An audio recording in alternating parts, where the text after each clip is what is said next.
Kirk, you're struggling today, but I want you to know that I am crushing life right now. Oh, yeah? Yep. What are you crushing Yes, in particular? First of all, the squirrels are officially gone. Mm-hmm.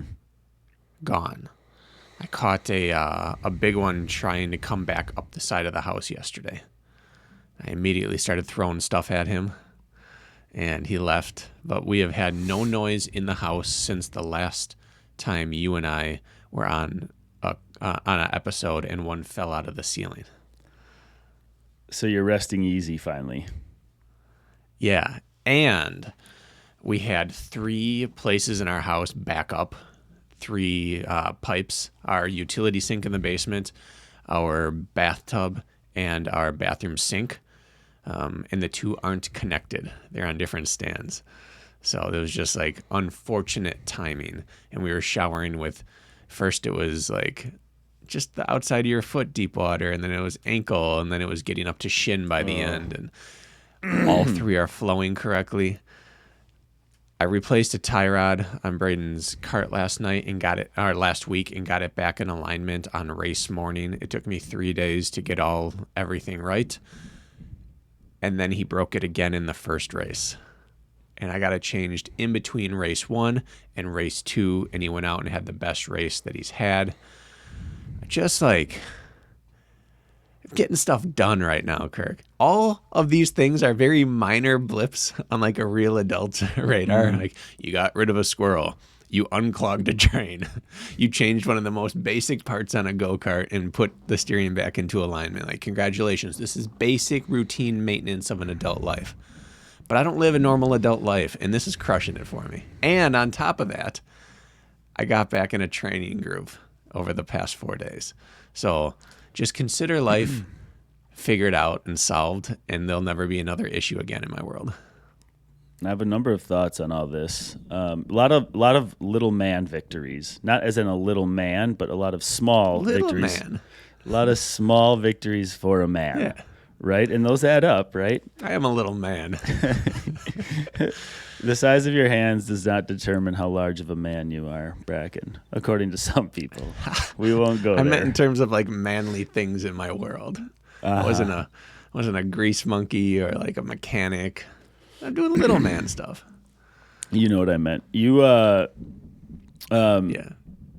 What was it? Oh, that's a price you pay for an older home, is dealing with all of these little things popping up, the drains, the squirrels, yep, any other crap. It's just like running an old car, right? Like you run an old car and twice a year something random pops up that you need to fix. That's where you're at. And I will say I'm going to say 3 to 6 comments about your squirrels from athletes I coach. Either pro, like, get those squirrels, or how dare Brakken, that murdering jerk. People are on a very polarizing topic with the squirrels, in case you're wondering, but I'm glad it's taken care of. It is. You also really played it up that they were being murdered. As far as we know, all the squirrels lived. Yeah. What did you put? Radiator fluid or something in our eaves, or whatever antifreeze. It was.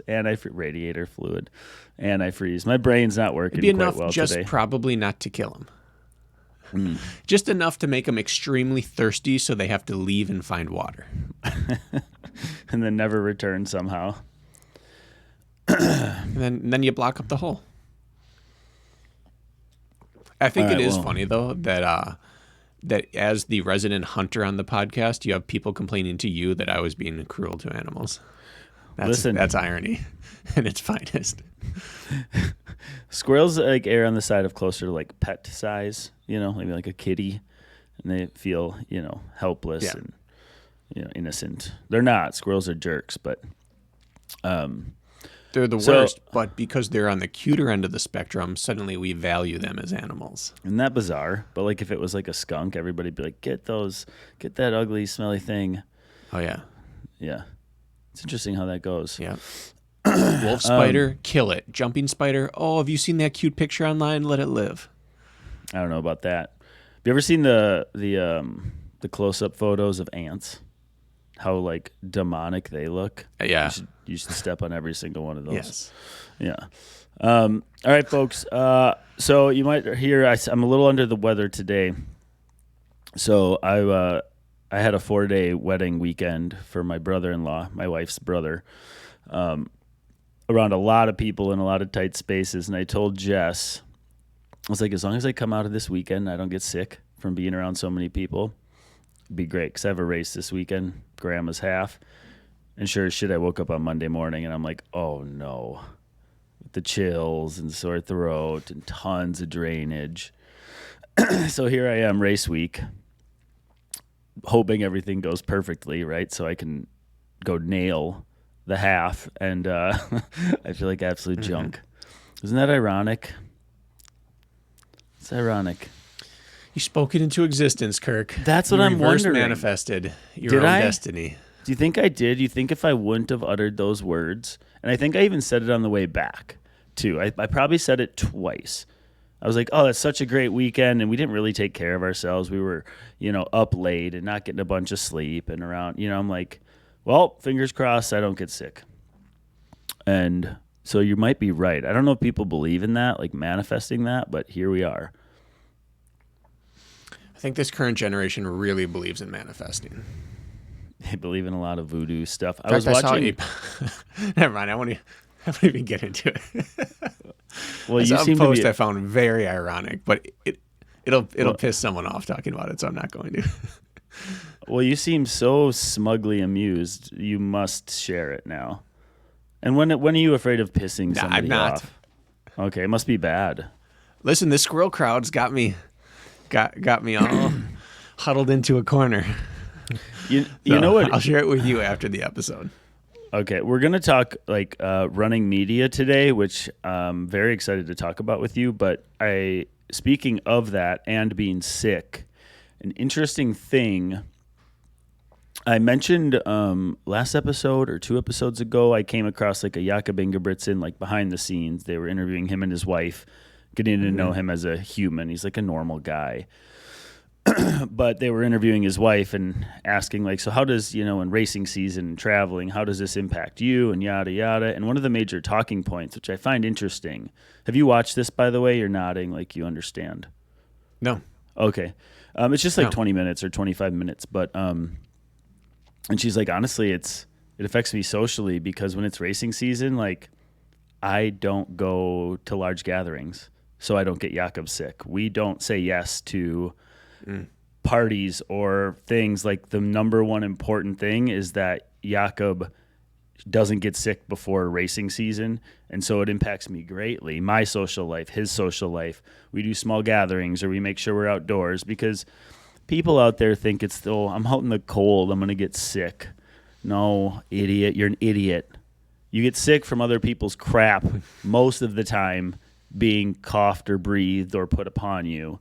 Not like weather other than allergies, right? And so anyways, I found it very interesting that was actually, I didn't know what she was going to say.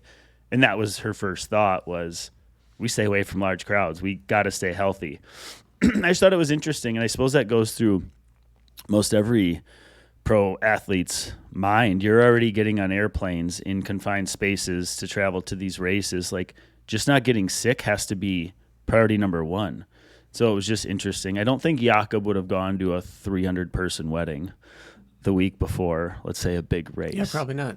So I found that, relatable. I suppose when you have hundreds of thousands of dollars on the line and then millions in bonus and whatnot, that, give up a party or two. Or you risk it and then pay the consequences. But anything you want to open with other than the fact that you're undefeated on the racetrack and in the squirrel killing department? Oh, I'm not undefeated, but I'm trending positive. Let's be very clear about that. I'm highly defeated. Well, let's talk about this really quick, and then let's get into running media. And I don't know if you left this in last week, but you were very distracted, and I was filling the space by just like saying things about you. I don't know if you left it in the episode or not. And then one of the things I said is... Yeah, I left it in, that I'm out of shape. That you're out of shape and haven't been consistent. And then I asked you about it. And now you're saying you're kind of you're stringing together some training. And I just want to hear like just a little about that.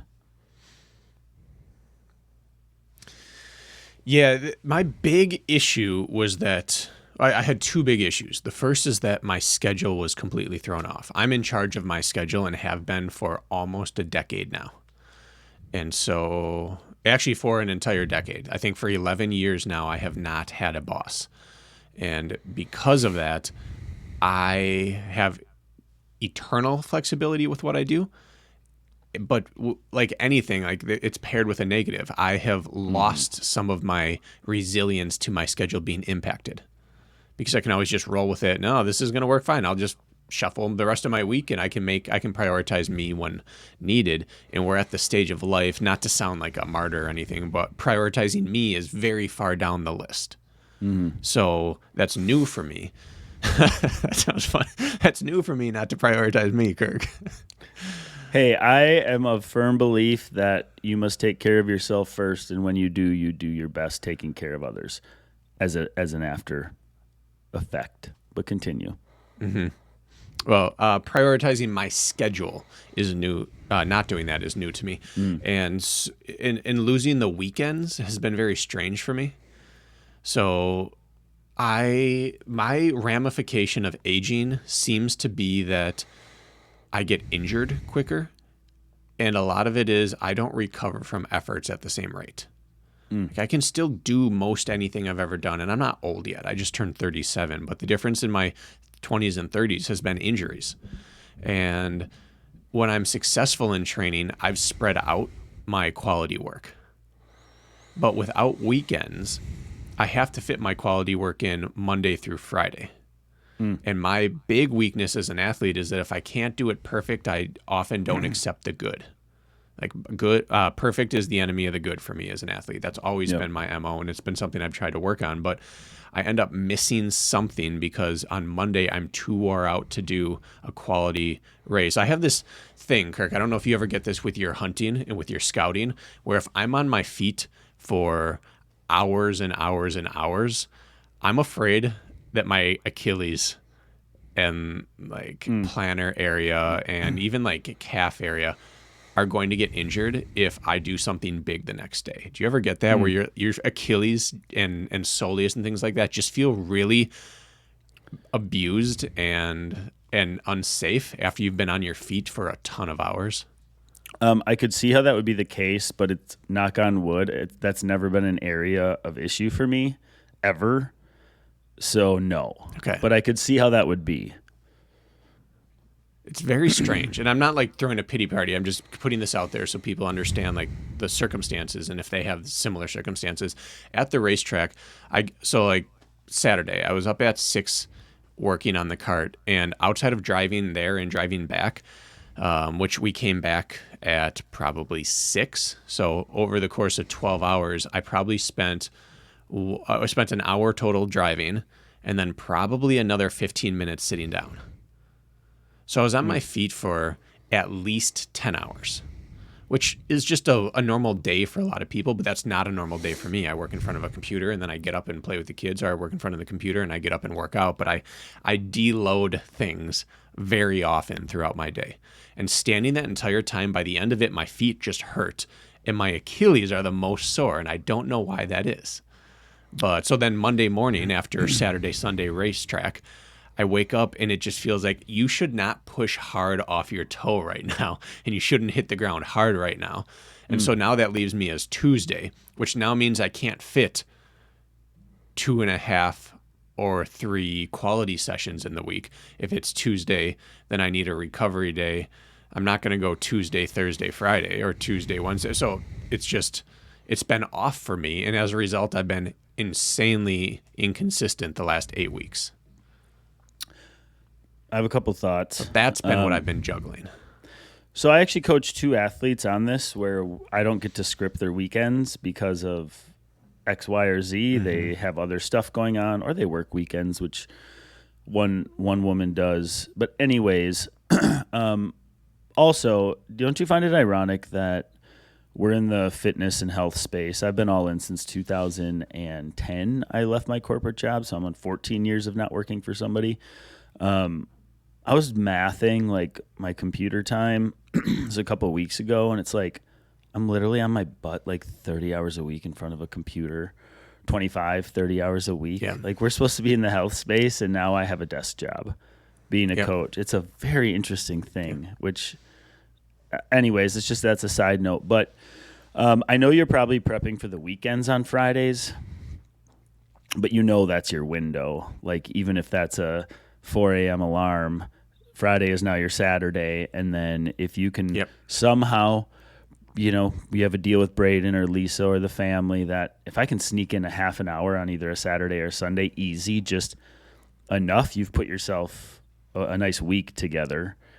And so Friday has to be that big effort. It's like, can you manifest that? Probably. Right. Is it going to be difficult? Yes. But I think you're just going to have to rejig the schedule, man, which is, I'm assuming, what you did.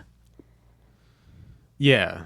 I had to essentially move my biggest non-impact day to Monday so that I can do work. I haven't worked out Saturday, Sunday. And if I did, it was, at night, something easy. Right. So I'm fresh. I'm just tired. And some soft tissue stuff feels worrisome, but it's ergs, it's incline hiking, it's lunging. Like, for example, yesterday I did a leg builder where I did 45 minutes of lunges and row intervals and then capped it with a 1,000-foot gain on the treadmill. That was real work, and I didn't hit the ground one time. So that Monday, switching Mondays so I can still get productive work, but all of the productive work in the week where I wouldn't have to hit the ground becomes a Monday thing. Now that frees me up for a Wednesday, Friday medium quality, and then like you said, Friday's my big quality, and then just whatever dose of whatever I can handle Wednesday. You got or it. Even Tuesday if I come off yesterday. But yeah, the schedule it's weird because I'm someone who my quality work drives my week. Right. And my volume is determined by what can I get in between my quality work. And when my quality work is scrambled, even though I do this for a living for other people, it's been weird for me to try to figure it out because I have blinders on. As of course you've had the same habits for decades with your training, so it's no fault to you. You're just having to relearn. I had something I wanted to. Oh, we're gonna segue. I think I can find a way to segue all this into what we're gonna talk about today. But I do think it's mostly about kicking the rock, further down the road. Like you've known me for a while, and I've had months of stretches of training where I'm only, in quotes, running 3 days a week and then cross training the rest and staying available because of it. Right. And if you're worried about re-injuring something or your lower extremities or watching your knees, which you still need to do a little bit because you might have a strain, or you have a history of that, there is nothing wrong to committing to be like, you know what, I'm going to build some monster fitness in 3 days of running or 4 and just accept that everything else is not impact. And suddenly you're 3 months from now, you're 1, healthy, 2, available, and 3, somehow you're like, well, how am I so fit right now? Well, you've been available and you kept training. Right. And even though 3 days a week of running could still be 8 hours or more of cardio with your cross training mixed in. And how does that tie into today? Well, if you're doing a lot of non-impact time, that means there's a lot of screen time. And a lot of screen time means there's a chance to watch some of the best racing that's out there. Track and field, cross country, Olympic trials coming up, Olympics.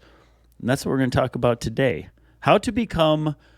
Well, your idea was to talk about our favorite races out there, which we can talk about, but also becoming a fan of the sport. Gosh, it's great once you follow along. I had an athlete message me yesterday being like, have you watched Parker Valby's 5K? And I was like, which one? At the internationals? And she's like, yeah, oh my God. And also, went down this rabbit hole, and I thought just watching running was boring. Oh my God, she's a monster. And he went on talking about it. Running is not boring. It's probably my favorite sport to watch, other than maybe NFL football in the playoffs. So it's worth talking about. And you've been a fan for years, so I'll let you take it from here. But why do you think it was important we talked about this today? Well, first of all, people are getting weird weather patterns right now. What do they call it? The heat dome or whatever that's going on over the top of us right now. Mm-hmm. It's really hot. It's really humid. And people are choosing sometimes to go indoors, and you get the same thing right now. I would run indoor, but it's just so tedious. It's torture for me to run on the treadmill or to sit on the spin bike. And I can agree with that. If I'm not doing a quality workout, the idea of just running on a treadmill, staring at a wall for an hour is kind of tedious. Sitting on a spin bike for an hour is just torture. I'm lucky that if I have an interval workout to do or a tempo, or anything with a prescription of where I'm going between different things, that gets me through the workout. I'm fine. Just music, run, I'm fine. But if it's just aerobic work, it is so mundane. And so I've, over the years, just tried watching many different styles of content on what gets me through indoor workouts. And I found that documentaries and competition are the two things that move the needle the most for me. I used to try to do TV shows. They get bogged down from time to time and I lose interest. But sports almost never does. And documentaries have your attention for a limited time, and they do a good job building. But watching sports in general just gets your juices pumping. But becoming a fan of running itself, pro running, college running, world level running, it just enhances your relationship with the sport, I believe. And when you get acquainted with how the top end works and performs, and you watch what they do, and you watch enough races, and you tell people, like, come on, just hang on for a little while longer, or why didn't you make that move? You find yourself equating it to your own racing, and I think it makes you a better racer. Through osmosis. It doesn't exist, but you manifest it, Kirk. You manifest better racing by watching better racers, and you run cleaner by watching clean, pretty runners. So all those reasons are reasons I think everyone should be watching. If you like running, everyone should be watching racing. It'll just strengthen your relationship with running. Yeah, I actually think understanding it exists at a high level, and then watching, consuming, becoming a fan, makes you feel like you're part of a larger community, even if these people are astronomically better and faster than you, and make you feel like a giant POS with your slow pacing. There's very few sports in which most of it is done alone. Swimming, endurance sports, maybe biking, triathlon, running. And a lot of times you can kind of feel like a lone wolf out there, hard to relate to most in your day-to-day life. And then you see that, like, no, like my tribe is out there. And it just kind of draws you in a little bit, just watching others do it, realizing, like, yeah, people do care about what I do, run. And there's a whole upper tier and echelon to this that I feel like I'm a part of by proxy, because they're doing it, because I'm doing it. And if anything, I just think it, like, yeah, it draws you in more and more. And pretty soon you're listening to dumb running podcasts and you want to become better at all of this. And it's just surrounding yourself with it, because most people in your daily life aren't you. They're not consumed or surrounded by running like you are. And so I think it's just like a really nice, like, win for the whole team that it exists. We have more media than ever. And if you're not watching it, you truly are missing out. I look forward to my cross training days now. An uphill workout on the treadmill prescribed by myself would have been dreadful in the past. And now I have a whole queue of things that, like, get me through it. Looking forward to the treadmill or the assault bike is not a normal occurrence, I don't believe. And the media is the only reason I look forward to it. So hopefully you're already onto that. But if not, we'll talk you through it today. Yeah. Yeah, and I think that when we run, we get caught up in our feelings and our emotions and our mind telling us things that we take to be truths. And when we watch others race, we don't feel what they feel. We just see what we see, and we see how simple it is. Just hang on a lap longer, that person's starting to fade. Or everyone's starting to lag a little bit, you should make a move here. Or if you could just connect to the group in front of you, life would be so much easier. But when we're the one doing it, we don't see it from that perspective. We feel the woe is me. This is really tough. This is hurting. I don't know how much longer I can make it. But when you watch it from a bird's eye view, you can see the dynamics playing out, and that a lot of people just have success by hanging on longer or committing to a group or letting a fast pace go and just chilling because we're watching above. We can see who's in each pack, and you realize that's not the real pack that's going out hard. The race is going to happen in the second pack here. And all those things that you see without having to feel how uncomfortable or anxious or nerve-wracking it is, when you can just see it detached, it puts into perspective how you should, in theory, be racing, like in a vacuum. And then when you get back out there, it does clarify a few feelings that you have. You can use those visual experiences to improve your physical experiences. And I truly believe that. I believe in mental reps strongly. And I believe that if we sometimes stop getting so dramatic with ourselves during races, we have the ability to do a little bit better than we're sometimes allowing ourselves to. But when you watch a race and you see someone get dropped off the back, you don't spend your time thinking about, oh, those poor people, I wonder how they're feeling. I really hope that, no, you just turn and you watch the front of the pack. And oftentimes in races, we start thinking like, oh, people are going to love how much I'm suffering. Like I can't go with them, but they're going to feel bad for me, or that they're going to ask what happened. On TV, they just pan away from you. And it's kind of a good reminder of that phrase I always say, like, no one cares. So just do your thing. Like at the end of the day, no one really cares about our running other than ourselves and the people who pretend to care around us. So just race like the people you see on TV. It's a obviously high in the sky mantra, but it is that simple. Yeah. And what you are seeing through your own eyes is very difficult to process, but panning away and seeing the whole field and watching races, like what Grant Fisher sees chasing around Josh Kerr in a 2-mile world record attempt is very different how we view it, having the bird's eye view. And so it's so easy to dissect when you're watching it versus when you're in it. But when you can dissect it by watching it, you can then apply it to your own racing when everything isn't as clear in the moment. I've seen this time and time again. Yeah. They surge. If I don't go with them now, I'm going to be detached and it's not going to work. Or if I surge, I better make it authoritative and drop them, because if they latch onto me, most likely they're going to charge up and end up passing me. All these little things that you can see play out in a bird's eye view while watching can apply to your own racing. You can learn from what you're seeing. You're just being a fly on the wall of the best in the world, and it provides clarity. So let's do this. It really does. Let's start with... follow up to that. One last piece, Kirk. Okay. I was watching, it would have been the European 5K Championship. I watched it this weekend. Oh, I watched it yesterday during my 1,000-foot add-on to the end of my leg builder. And there must have been 5 guys who took chances pushing at the front and then tucked back into the pack when they realized it wasn't going to happen. And all 5 were off the back of the pack. Like these people who felt good in the moment, decided, I think I'm going to push. I think I can get away. And then they blew up. And watching the people... It's fascinating watching the dynamics of the race of the people who are exploring leading and the people who are going to lead when they're ready to lead. And it's a great reminder for people, because I think that you would agree with me when I say this. I don't want to put words in your mouth, but our runners who are newer to running put a way too big of emphasis on what pace should I be running right now. Way too big of emphasis on should I be moving up right now? Should I, when I get to this race, when I get to 1 mile, should I take off? It's the old dogs, they just ease into the races and they feel out what's happening and they go because they have a feel for it. And people who are new it's intuitive at that are point. Very antsy.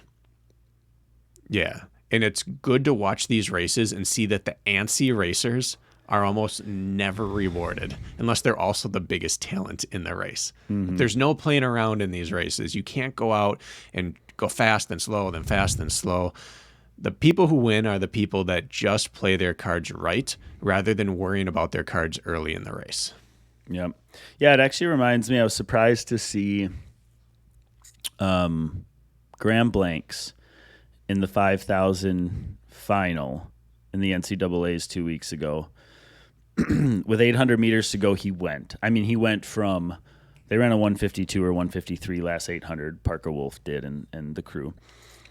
But what Blank's mistake was, with 800 to go, he dropped the hammer and ran like a 56-second lap, thinking, well, if I'm going to go, I'm going to break him. And he went, but unfortunately 4 guys went with him and could hold on to his move. If you can't lose him in your move, it's a fool's errand. And then what happens? Now you just drag people along who are going to outkick you, and that's exactly what happened. And so as much as that mantra, I think it was your high school coach told you, and we don't need to get into tactics, so let's not go too far down that rabbit hole, but was when you take the lead for the first time, you better be prepared to keep it. And I think that's the same with all moves. It doesn't need to be to the lead. It could be to go from 5th to 4th. It could be from surging on an obstacle in an OCR race. It could be from anything, but we could keep talking tactics and how you learn from it by watching. But I don't think I think we need to pivot to directing people where to go and what to see. Yes. Maybe a race or two to get them hooked, right? Suggest a specific race or two. So Yeah. I would say in years past, you've been more of a student than I have. Like historically, I think I've caught up now by consuming just because now I'm hooked. I'm interested, right? I got a lot of screen time. I'm so while proud training. to watch this evolution. It's been a few years now of this, yeah. And I do have I'm not going to go down the High Rocks rabbit hole, but why don't you tell people where to find stuff? I'm going to stop myself. Okay. We'll discuss it offline. I think that racing in its purest form should, like the most fun style of racing, and there are 2 camps on this. I'm of the championship races are the most fun to watch. Because it's just racing. It's not running to see who can run the fastest time. It's not running to set records. It's just who can get to the finish line first, no matter what style of race it is. And so I think that the best way to go through and fall in love with running is to start with college and pro. In college, watch indoor and outdoor track national championships and cross-country national championships. And then watch professional national championships, world championships, and Olympics.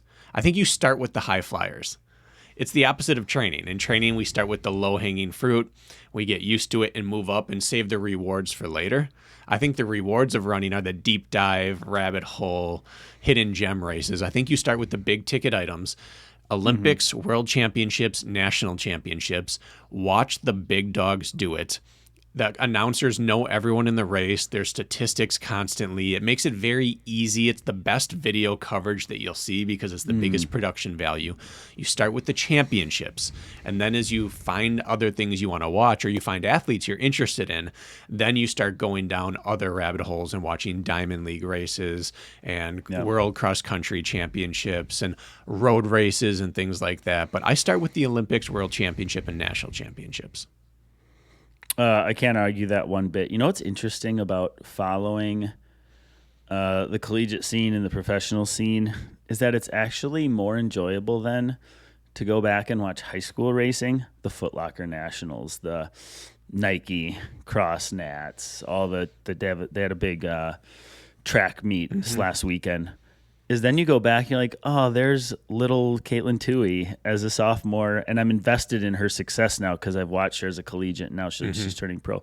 So I've actually enjoyed doing the opposite as what you're exactly outlining. Watch the top tier best of best, and once you run out of content, if you want to go watch some old high school races, you're invested in these athletes you never would have been invested in watching it in real time because you don't know them yet.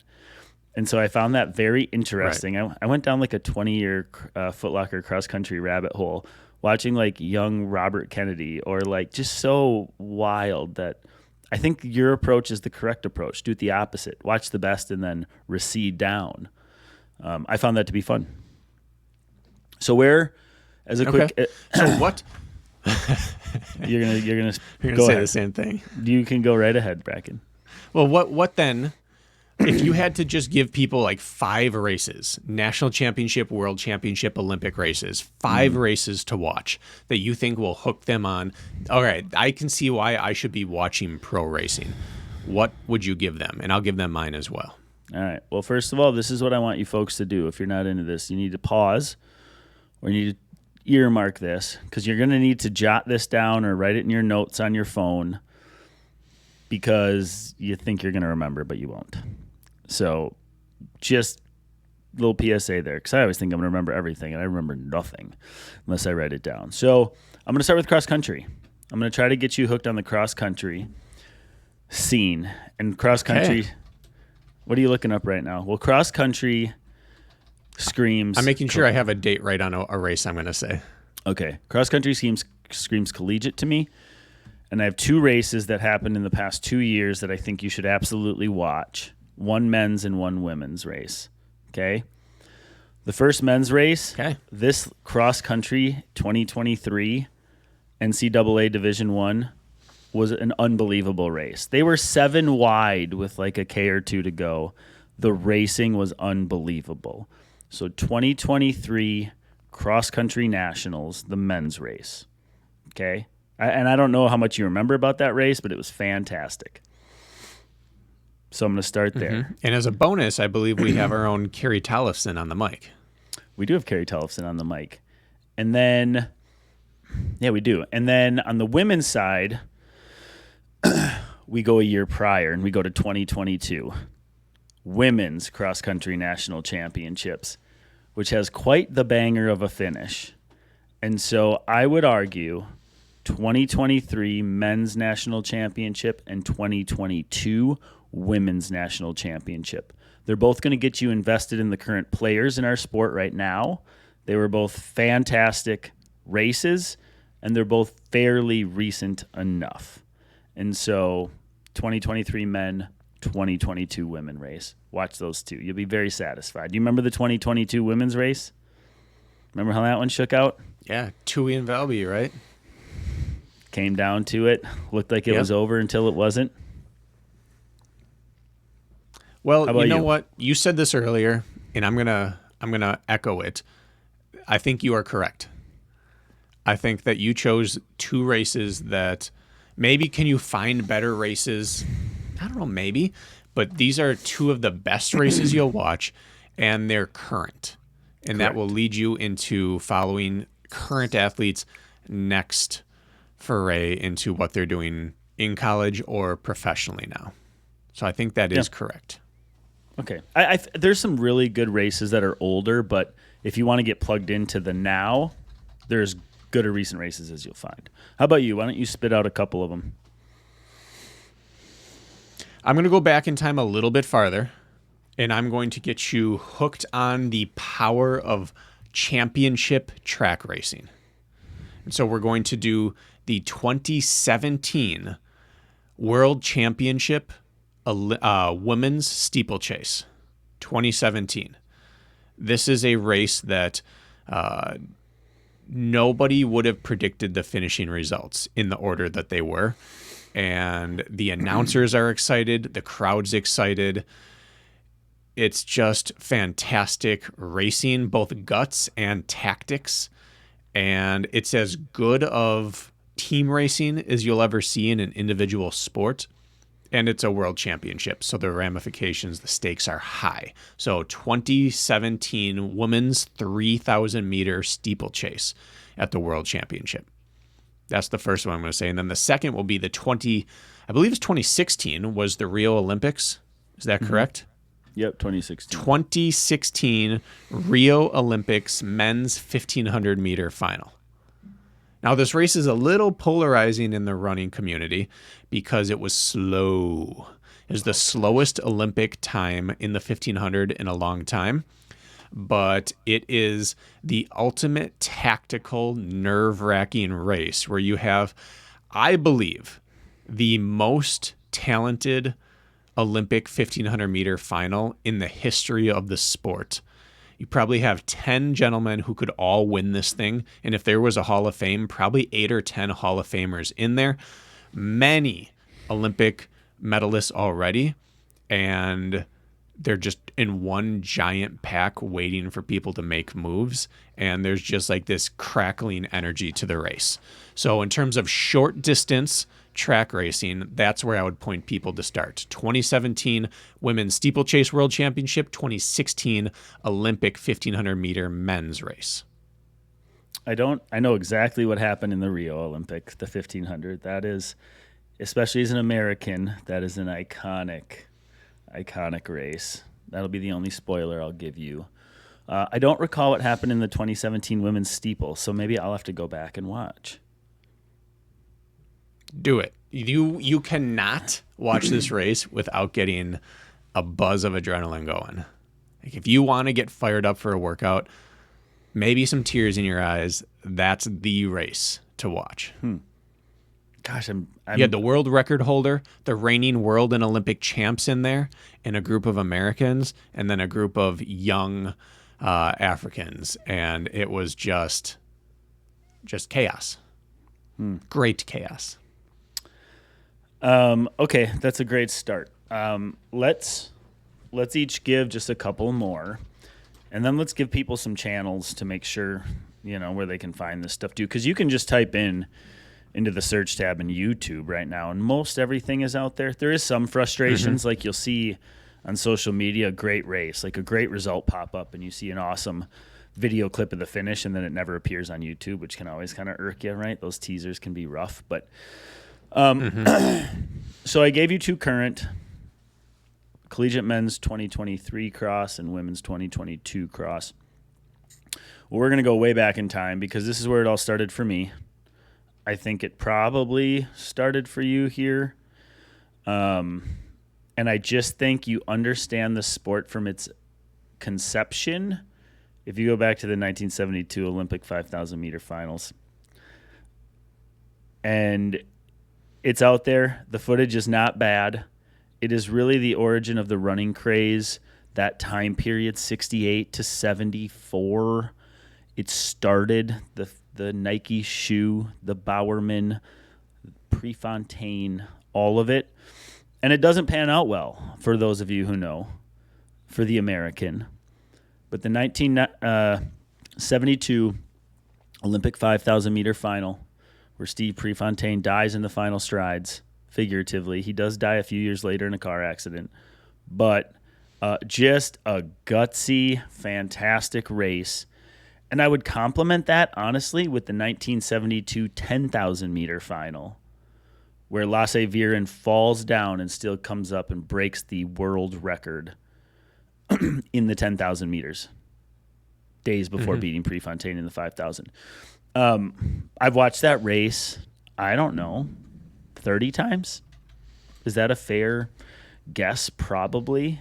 Is that a little psychotic of me? Yes. But I would go back and watch just simple, the pair of the 5,000 meter and the 10,000 meter from the 1972 Olympics.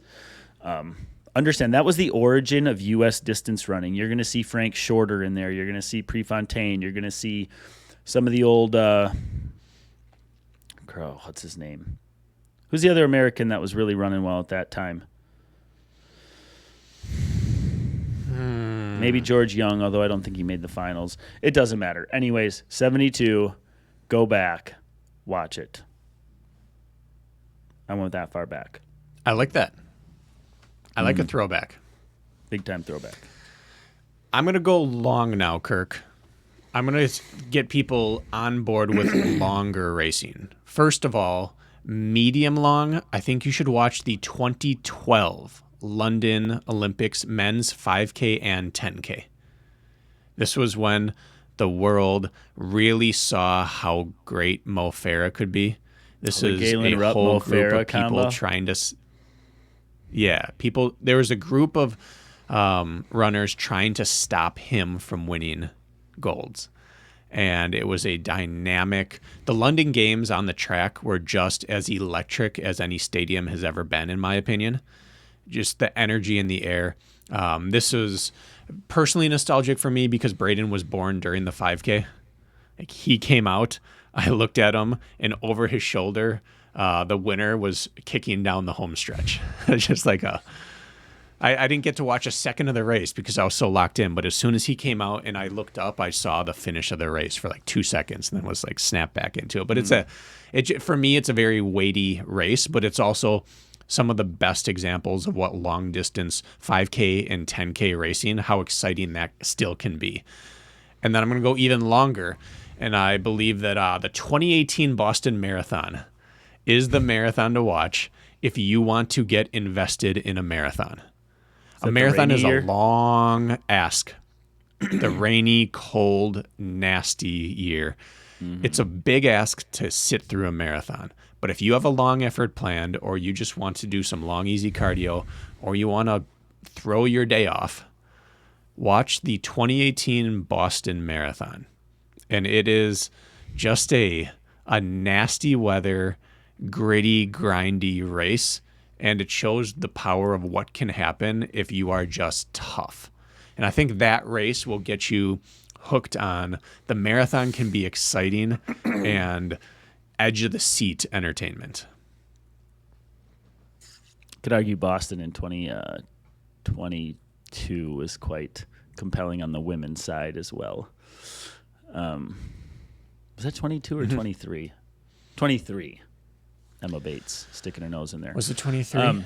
Yeah, it was. This is fun. It's jogging my memory. And I know a lot of this is just going to be in one ear and out the other for some of you listeners, but please pay attention or go back when you're not running and earmark these races because it's such good viewing. I am going to give a gentleman credit. If you're into OCR or you're into hybrid or any of it, I think there's a couple, because we have a whole contingency of listeners, or we have runners who are not interested in OCR or ultra endurance OCR events. I think you have to go back and watch what Matt B. Davis put together at WTM following the women's race in 2022. Is that the year, or 2023? I think it was 22. 22. I'll double check this right now. Do it. It is the best piece of OCR media content I believe that's ever been created, and it follows the women's race, the 24-hour World's Toughest Mudder world championship. If you don't understand the sport, or you don't respect the sport, or you just want to go live vicariously because you're already in the sport, you need to go watch what Obstacle Racing Media, Matt B. Davis put together. WTM, women's race. I believe it's 2022. 2022 World's Toughest. I think it's called the Hardest 100 mile race. Yep. So if you just Google, let's try this. The Hardest 100 mile race and hit videos. The first result is World's Toughest Mudder documentary. And I agree with you. This captures the essence and soul of ultra distance obstacle course racing, which that's not on a whole lot of people's bingo cards. I understand that. But if you make it through our first few recommendations and we've bought a little bit of credence with you, give this a shot. It's 49 minutes long, which is a really good duration for an easy run day. Throw this on. You will not notice your run. I can promise you that. I have a question I just thought of for you, and I don't have as many good answers as you do. Hopefully some of you guys listening feel slightly invested in our journeys as athletes, Brakken and I's. If you had to direct our listeners to one race of you to watch on the internet, Brakken, they want to get to know Brakken, One race of me? Yeah, one or two races of you, content on YouTube or anywhere. What race would you say, go watch, I'm proud of this, or this was a good coverage of my abilities at the time? Give yourself a shout out. Those are some of my favorite races to watch when I first found the sport.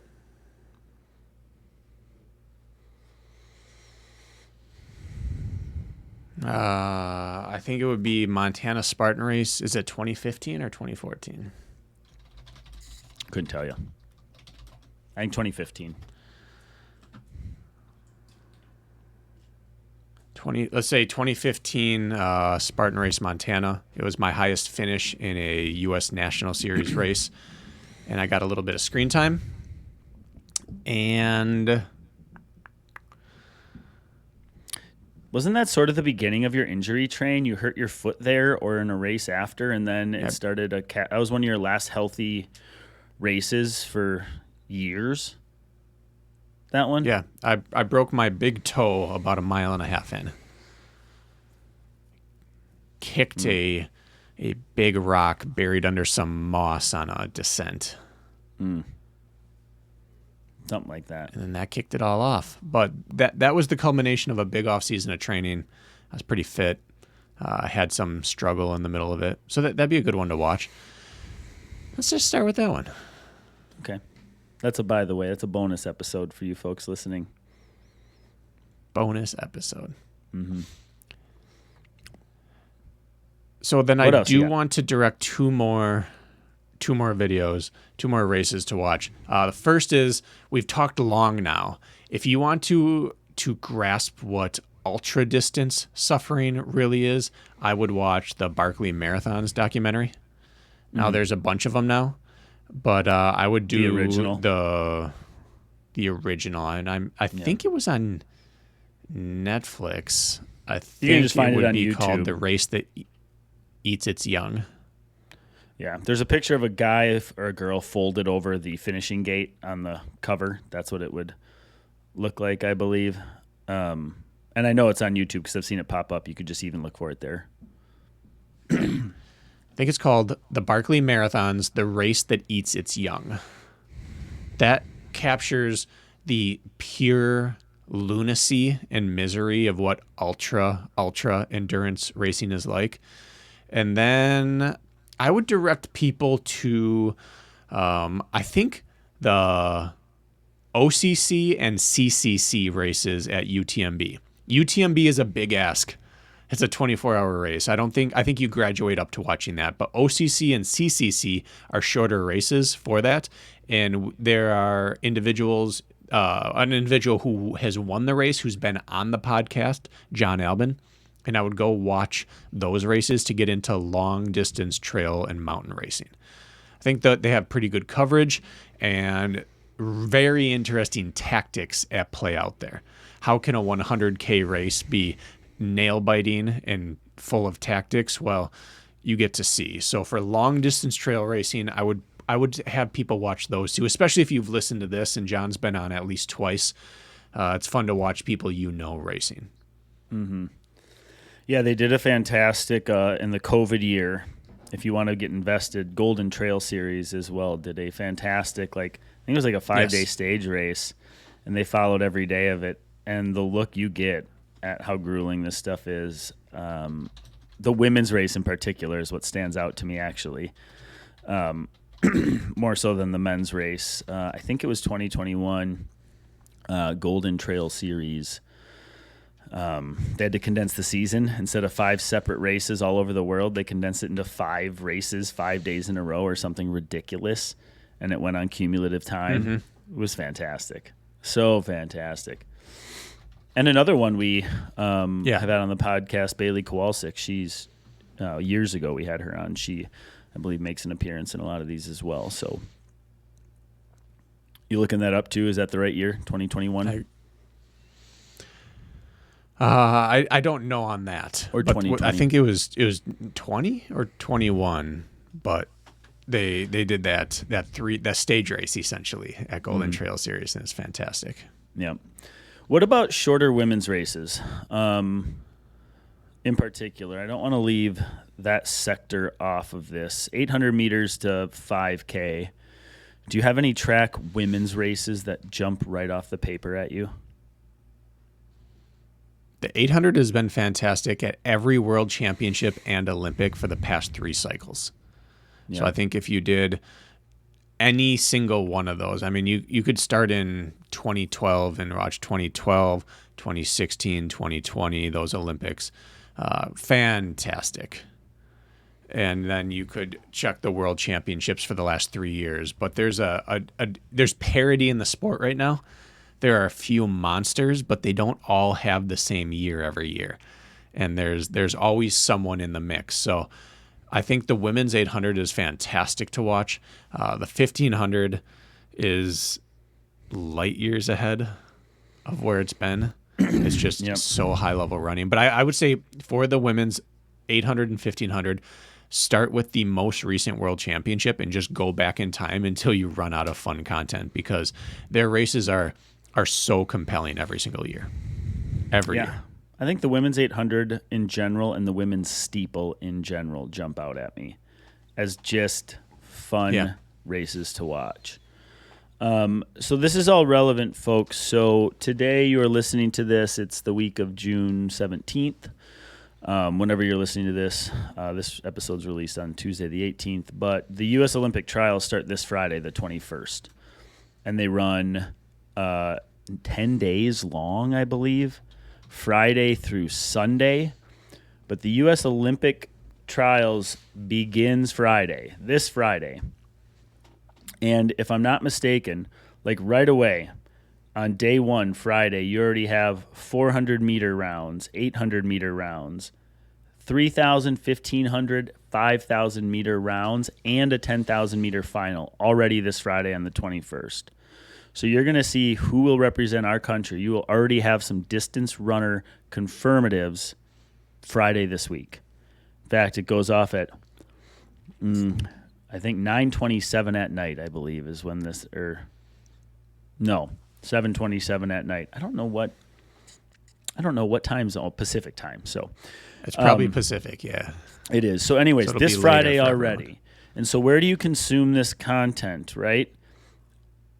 Peacock. And I don't know what the NBC network is going to be putting out, like on your actual TV or cable, but I bet you it's going to be televised on one of the subsidiaries. But Peacock is the place to keep up with this, and most likely, because these are big NBC sports, will probably spit them out a day or two later on their YouTube channels. Wouldn't that be who it would be, Brakken? Typically NBC Sports, YouTube, because this is an NBC production. And then Peacock will have pretty much everything live. So Friday, the 21st, it starts already. And then every single day, there are finals. Although the endurance finals after the 10,000 meters, the next final comes on Sunday, which is the steeplechase final. And then you'll start seeing more and more distance finals filter in every day. Monday, there's the 5,000 meter and 800 meter final along with the 400. Oh, and the 1,500 meter. Oh, they're getting right to it. So basically, Friday, no finals on Saturday for the distance, and then Sunday through the remainder of the week, you're going to have a distance final to pay attention to. Yeah, it goes basically Sunday through Sunday then is all finals. It's a week. It's a 9-day Olympic trials. It's fantastic. Peacock, I have the platform up here. Day one is USA Network and Peacock, and then NBC and Peacock. NBC does a condensed broadcast, like a 2-hour time slot most days, but Peacock has every single day, all the preliminary heats, all the semifinals, the finals, and they keep their videos archived so you can rewatch, and if you miss it live, you can go back and watch the whole day. And Peacock is $5.99 a month. We have zero affiliation with them, but we should because we scream this from the mountaintops. And I believe next year Diamond League is not on Peacock. I think they're going to Flow Track, which kind of sucks for everyone other than Flow Track. But for right now, $5.99 a month is the best money you can spend as a runner, and I will die on that hill. There are so many races to watch on there. So I recommend at least do a 1 month $5.99 Peacock subscription and watch all the Olympic trials. It is the purest, most intense form of racing because there is only one reason to be there, and it's to try to make the Olympic team. It's the best. And everyone sells out for it. So it's a fantastic week of watching. And then, so that's June 21st through June 30th. And then the Olympics, Kirk, start July 26th. Month later. So it's only 1 month later, July 26th through August 11th. Now you've watched the past few Olympics and World Championships. You have an idea of the international athletes. You've watched the U.S. Olympic trials. You have an idea of our athletes. And now it's built to the Olympics. And now in every race you watch, you're going to recognize the names. And you're already going to have the people you like to root for or you like to root against. This is how you build into an Olympics. This is how you make everything exciting to you. Start now. Spend the rest of this week watching some races, and then watch the Olympic trials, and then spend the month in between Olympic trials and Olympics catching up on the past World Championships and Olympics so that by the time the Olympics comes around, you know everyone on the track. It doesn't take long. It's the best. All right, so I know we're throwing a lot at you today. Thank you for bearing with us if this is like in too much to comprehend, but it's important stuff, guys. Let's predict real quick. Who do you think will make the U.S. team in some of these events? Let's make it real quick. And I don't know the fields maybe as well as you do, but let's start 800 meters and on, okay? Let's do it. Let's try to do this all in like 5 minutes. 800 meters and on. Who do you think will make the team for the men and the women? I If mean, you don't have an opinion, you don't. I It's think fine. Mo is healthy or at all fit, she makes the team. She's been a bit of a I mystery think this year. Raven Rogers comes through. I think this is the first And year I she think we're doesn't going to get see through. somebody very young. Okay. I think we'll see someone young. Yeah. I think Mo. I think Raven Rogers has been on 2 or 3 Olympic teams. She just has looked a little dull. And I think we're going to have a new 1 or 2 emerge, depending. And I don't know who that would be. What about on the men's side? Let's see. I think Bryce Hoppel is head and shoulders above the rest of the world. I mean the rest of the U.S. Yep. I think this is the first year we see Clayton Murphy not get make through. the team. He barely got through last year. Yeah, I think we will have 2 young athletes and Bryce Hoppel. Who's the 800 Maybe a meter runner? collegiate, maybe a first or second year pro. For Brooks Beast. He's a first or second year pro. Got an interesting running style. NCAA champ. Oh, I don't know. somebody's screaming at me right now. I'd like to see him get through. I like him. And I'm forgetting his name. Doesn't matter. Oh, God. Looks at something here. Let's move to 1500. Are you talking Brandon Miller? Nope, not Guy Brandon from Miller. Texas Although- A&M? No, although he's fast. Not Brandon Miller. I don't know. Isaiah Harris runs funny, but he's not new. Isaiah Harris. That's who I'm thinking of. Well, he's only like a second-year Okay. pro, isn't he? He, I think he's been longer. I don't know. He ties up like I tie up at the end of races, so I have a soft spot for him. I like Isaiah Harris. He's going backwards. And he's run really well. I think he has a chance. I think it goes Bryce Hoppel and Isaiah Harris might find himself in there. Mm-hmm. Okay, 1500. Okay. I can agree with that. Women, it's pretty easy. Yard Nagoose. Oh, men. Okay, go ahead first with the men. Yeah. Yard Nagoose. I think that's really easy as well. Kulhaker is He's coming on at the right time. He's figuring out pro running. And then I think we're going to see another young guy, a collegiate or someone make the team. It could be one of the Washington kids. It could be, I mean, there are like 15 collegiate milers right now who could make the team, but I think it's Cole, Yard, and then a collegiate. That'd be great to see. Yeah, I wanted to What say about you? Ali Hoare, and then I'm like, no, Ali Hoare's from Australia. He's not an But American. he went to Madison. We feel I like know. he's ours. Well, correct. Yeah, I agree with both of those. I think the third is up for grabs. I went to said Cole Hawker 2 months ago, but he seems to be coming on at the right time, and I think he's going to make some moves. On the women's side, my God, what's her name? She could win. She's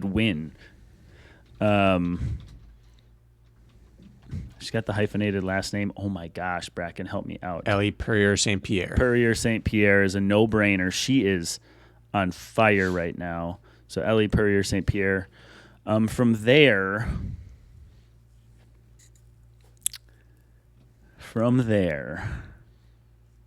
know what I've been wondering? Where's Caitlin Toohey been? Is she out? Is she not racing?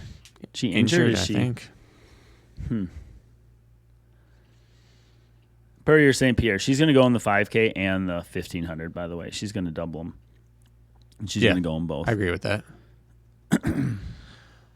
I don't know. I mean, she's the no-brainer there, and I'm interested to see who declares, Because I think there's a few athletes that could go 1,500 or 5K. But I'm going to say... I mean, this is a lazy pick, but we're going to have behind her, we're going to have, I think Nikki Hiltz will make it. That's not lazy. She's just always around. Or they are always around.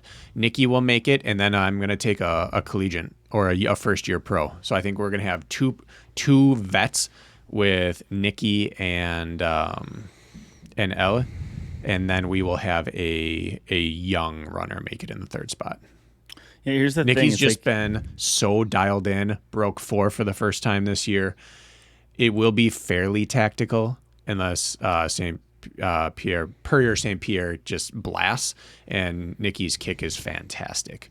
So if it's a 355 race, I don't think Nikki can hang on, but I don't think it'll be a 355 race. It'll be like 359 or 4 flat. It's another one where the collegiate scene messes with me. I want to be like, well, Maya Ramsden has an outside chance, but like she's from New Zealand, but she runs here in the States, so we don't see her. Like I'm like, you forget who's an American and who's not, because we have so many foreign contingencies here in the U.S. and the collegiate circuit.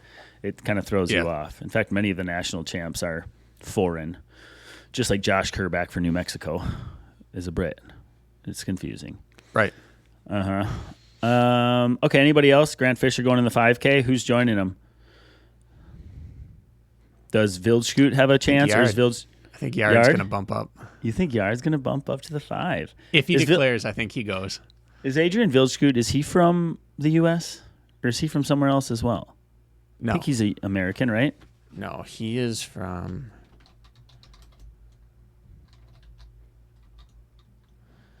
South Africa. Well, okay, see, this is also confusing. He ran at FSU, but he's Correct. South African.